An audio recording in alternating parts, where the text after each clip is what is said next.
Gold Trails and Ghost Towns with Mike Roberts and Bill Barlee.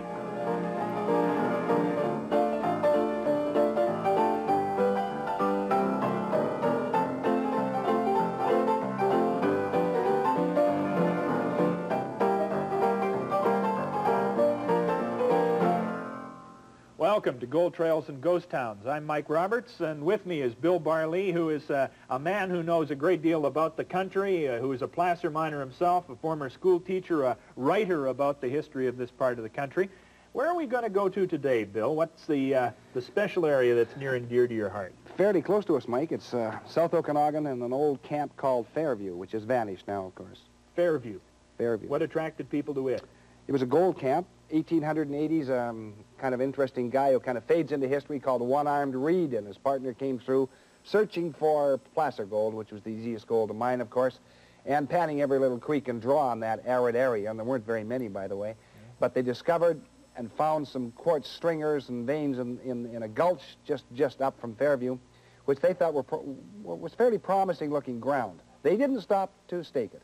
But in 1887, 100 years ago, two other miners came through, Sheenan and Watkins, and they staked the Morning Star. And that was really the key claim of the whole Fairview camp. There was the Morning Star, and there was the Evening Star, and there was the North Star, and the Joe Dandy, and the Rattler, and the Tin Horn, and a bunch of other good mines and poor mines and come-along mines and so on. Was it a good find? How much gold did they haul out of there? Yeah, it was quite a good find. It wasn't a big camp like Rossland or Nelson or Sandon or some of the other great camps of the West, but it was, for its size, for a restricted area, it was a good gold camp for about 10 or 15 years. And it has really some great stories and a treasure story associated with it. Yeah, kind of a fascinating treasure story, Mike. All right, that's coming up in this program as we take a look at Fairview, a fascinating story, and we'll do that with Bill Barlee right after we come back from this break. Our town site established in 1897, and then a second town site which competed with the first town site,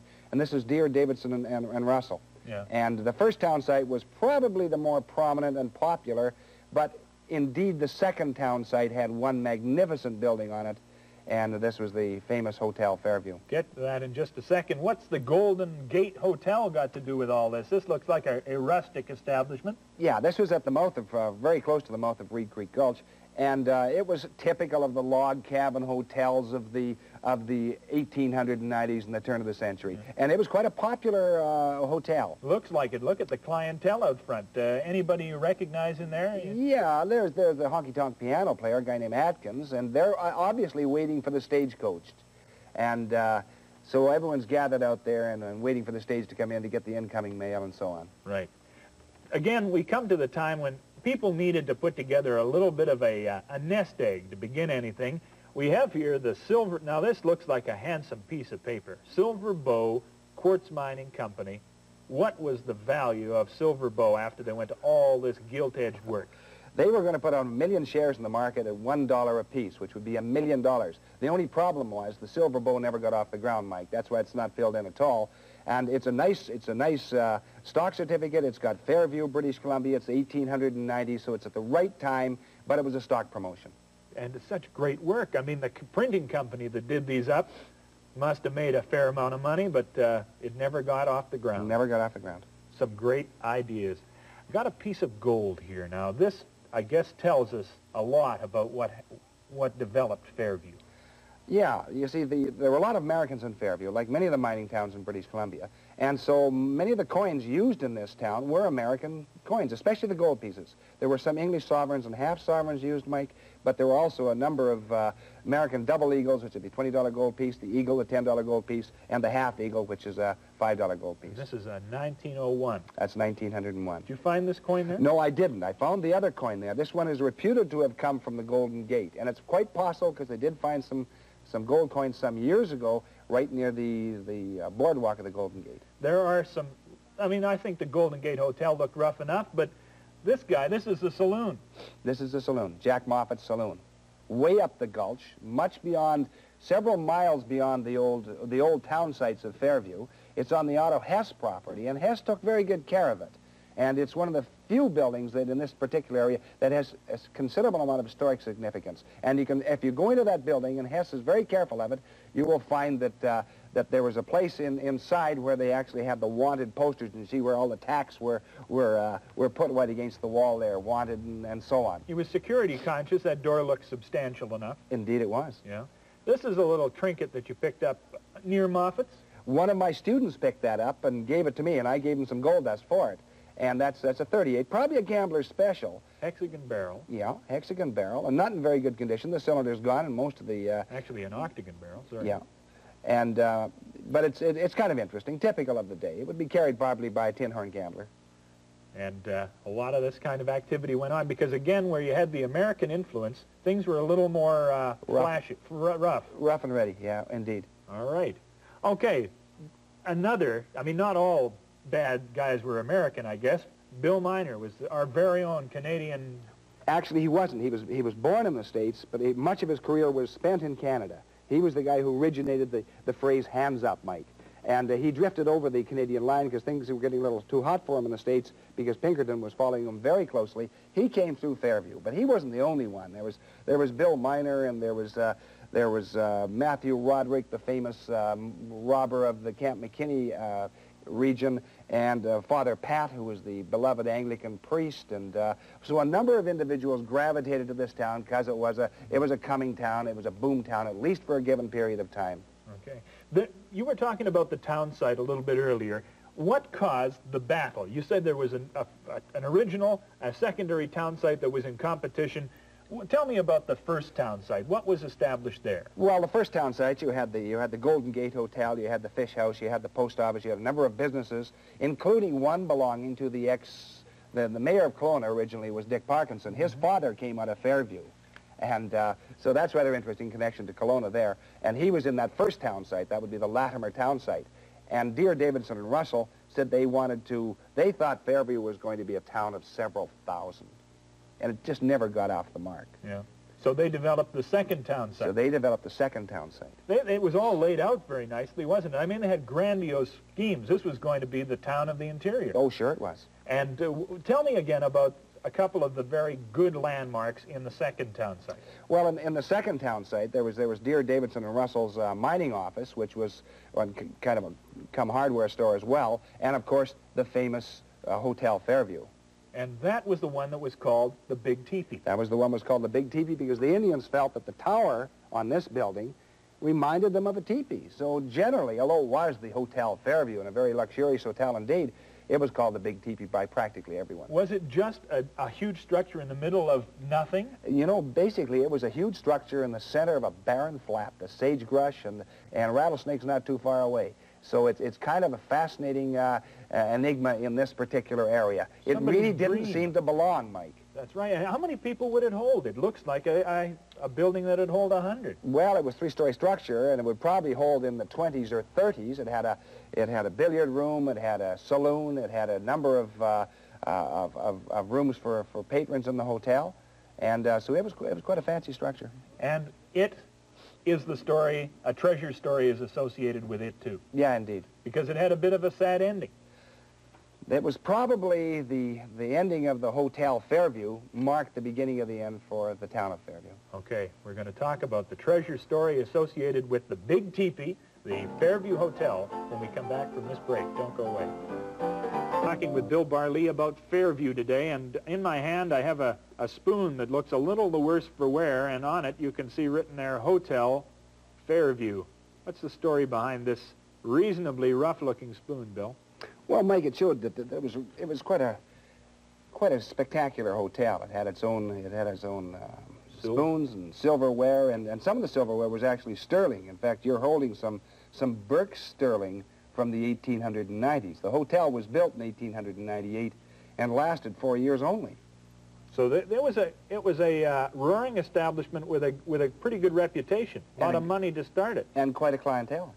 And these spoons, why do they look the way they do? Well, Mike, they came through a terrifically hot fire. I mean, the fire enveloped the building in several minutes. 2 people lost their lives, and by the time it was over, the hotel was absolutely leveled. People couldn't get near it. Of course, there was no fire brigade in town, And with the loss of the Hotel Fairview, Fairview itself began to slip, and slipped drastically from then on. Is the fire at the Fairview Hotel and the treasure story related? Yeah, they're inextricably linked, that very definitely.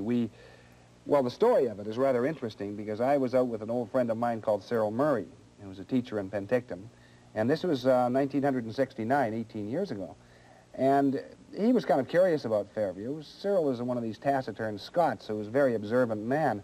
And so we went down there and looked through the old town site, and there was very little left. There was the old government building, the jail at that time. And but we got up on the hill and looked down on the old town site, and you could see the faint outlines of where the old original buildings had stood, which is kind of an intriguing sort of thing. And Cyril asked me, he said, Bill, do you remember where or do you know where the big teepee was? And so we knew there'd been a fire at the big teepee. I said, yeah, I think I can find it. So we wandered down through the sagebrush, watching our step, because that flat is covered with not only sagebrush, but a reasonable number of rattlesnakes in that particular area, especially at that time of the year, late spring, early summer. And so we wandered down through the sagebrush, and we came across the, obviously, the site of where the big teepee was. And we looked at it and noticed there was an old screen with holes about this big in it, in the center of the site. And the site was on a kind of a sandy site, so it was very easy to dig. And Cyril and I got to talking about it, and we thought perhaps we'd come back and bring back a small mesh screen, a quarter-inch mesh screen and a couple of shovels, and take a look around. So we returned, actually, the next week, and we went back to the original site, and it's rather funny because we'd studied some pictures, some original photographs, which were made on glass negatives. And sometimes a glass negative gives what you call a mirror image. That is, it reverses it like you're looking in a mirror. Yeah. So Cyril had been looking at one of these images, and I'd been looking at the other. And so Cyril said, well, he said, Bill, he said, the saloon door is over there. And I said, no, Cyril, I think it's over there. And I pointed to the opposite. Oh, he said, I remember in the picture, he said, I remember quite distinctly. And he said, it was right there. And I said, no, I said, mirror image. Ah, Cyril said, he looked around, let's go straight down the middle. So we walked straight down the middle, right over to the edge of the excavation. And you can still see the old boards, the old burnt boards there. Yeah. And in the sand, we started digging, filled up our screen, started shaking it out. We got Victoria quarters in the first screen. Victoria quarter, Queen Victoria quarters. Queen Victoria quarters. Now, would any of these in here be Queen Victoria quarters? Oh, yes, quite most of those. Practically all of those are Queen Victoria because the hotel burned in 1902 and the latest coin's 1901. So they'd be all Queen Victorias or American coins or English coins. There was a mixture, Mike, of three different countries there, English, American, and Canadian coins. And so, but in this first hour, it was really quite remarkable because what had happened is why we were so lucky. And if we'd gone to that corner or the other corner, we would have missed. And what had happened is when the fire had swept through the hotel, one of the floors had collapsed. And with the collapsing of the floor, a little jewelry box had slid along the floor, hit the wall, and dropped straight down. And so we picked up this jewelry box with a lot of the coins intact, and including that diamond ring, which there were half a dozen gold coins, or at least gold pieces in there, jewelry of various types. And this was the most valuable piece. That's $4,000 or $5,000 diamond ring. And that was right from that little jewelry box that had slid down and hit the wall and burned. And the box, of course, was not left because it had been a wooden box, so all that was left was the hinges and the jewelry that was inside. This is a beautiful ring. Did you ever find out where this ring came from? Actually, we're quite sure it belonged to the young woman who was engaged to Dr. White at that time, and she died in the fire. She was a young school teacher. She was engaged to Dr. White, and he later married one of the Haynes women. And but this was rather interesting because this was his first fiancée. Now, this brooch didn't survive quite as well, and it had the claws established for some sort of stones to be in it, but there are no stones in this brooch at all. Yes, it was probably in a hotter part of the fire, and of course this is probably 9-carat gold, so it wouldn't survive as well as other gold. Now, there are other rings here, these wedding bands. Now, I don't take my wedding ring off when I go to bed at night. Where were these coming from? The same box of jewelry? Actually, Mike, they didn't. They came from 3 different sections, actually 4 different sections of the hotel. We assumed that there were 4 small jewelry boxes in the hotel, And these came out of all, we got 6 or 7 gold and diamond rings, and those aren't all of them. These are just part of the treasure we found in Fairview, including that gold coin, which is an English half sovereign. This is, and it's, what would it be worth today? Well, it's hard to tell because there's historic value in that coin. The gold value isn't that good, but it's hard to put a relative value on that because of it was found in Fairview and it came out of from the old fire site and so on. This was a ring, and this helps to indicate to you just how hot that fire was. Oh, it was incredibly hot. And that melted that gold ring, which is probably 10-karat gold. So how much treasure did you find at the old Fairview Hotel? Well, it's hard to put a definite value on it, Mike, but I think when we take in the actual intrinsic value and then the historic value, probably around $10,000 worth. $10,000. Yeah. And that's silver coins from 3 countries, yeah, gold coins, all yeah, sorts of things. And this is a fraction of the treasure. This isn't all of it, but it's some of the better pieces that Cyril and I discovered. It must be fascinating to sift through and see the story come up. For example, what have we got here? What's this? Well, that's a silver chain, watch fob, and each link is stamped. Individually hallmarked, right. And who would that have belonged to? I mean, is that the kind of thing you can trace back? This must be a very memorable accessory. Mike, most men of substance of that era either carried a silver chain or a gold chain. And so it would be a businessman or a promoter coming into the area. Somebody would be forgiven for thinking that these were lead shot when you just hauled them out, but what is this? Actually, that's silver, and they're silver nuggets, and they were probably, at one time, cufflinks and tie. You could see that there was some sort of a jewelry attachment there because it looks like there's some copper or brass coloring in there. Yeah, at one time it probably fitted on the tie. Can you give me an indication of how you felt? Can you take yourself back to that day with your quarter-inch screed and your shovels? Okay. I mean, what did it feel like? Well, it was kind of funny, Mike, because first of all, we didn't expect to hit treasure within the first 2 minutes, and which we essentially did. And this was a Saturday, and so we, in the first couple of hours, before the sun started beating down on us unmercilessly, yeah, we covered around $4,000 worth, and we thought, my heavens, this is an awful easy way to recover treasure. And so then what we did is we went back. We realized that probably we wouldn't get a long time there, so we went back before school. Cyril and I would get up about 5 o'clock in the morning and leave Summerland at about 5:30, go down to Fairview, and work for about an hour and a half, then get cleaned up, and just get back into the classroom before class started. And we would recover something virtually every trip. And the interesting thing was, some of the people from the area began to wonder what we were doing, and of course we didn't want to give it away, so we had to kind of lead them astray slightly, and so we had a couple of old bottles propped up, which were all burned and beaten, and they said, well, what are you doing? I said, well, we're looking for bottles, which of course we weren't, but if we had tipped them off, of course, we would have been overrun.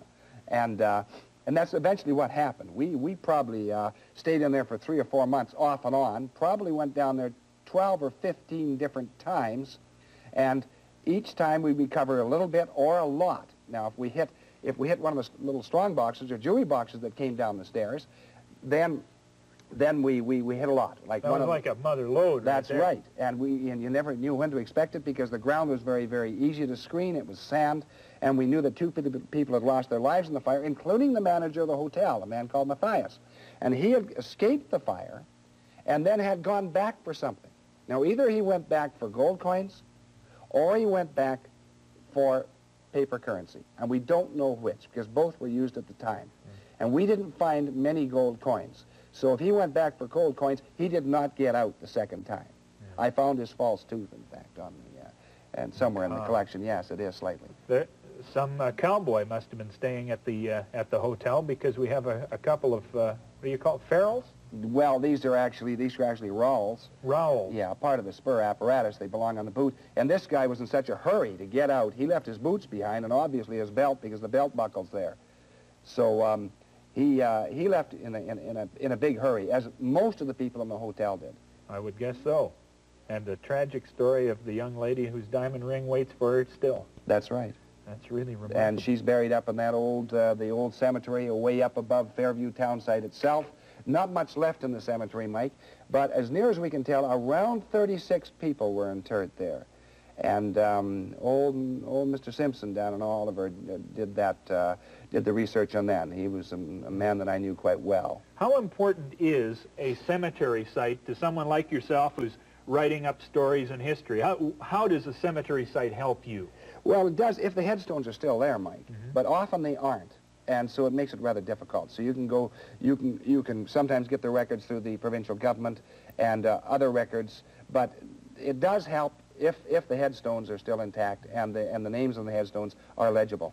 Now, doesn't a cemetery have to be registered either with the church or with the government at this stage, or hadn't we reached that stage of sophistication by then? Yes, it would have had to have been registered on the deaths and so on under special statistics, but nevertheless, it's still difficult to know exactly how many people were buried in Fairview. Remember that Fairview lasted from the early 1890s, especially the late 1890s, and by about 1902, after the burning of the hotel, it started to slip, Mike. And then by 1906, it was definitely on the decline. Okay. We have a couple of photographs that we can look at last. There is still the jail around, only this jail is no longer on the site. Where's the jail now? Okay, the jail now, well, I think for safekeeping, was taken from, first it was on original site in Fairview, and then it was moved up to the site we see pictured here, and it was there for many years.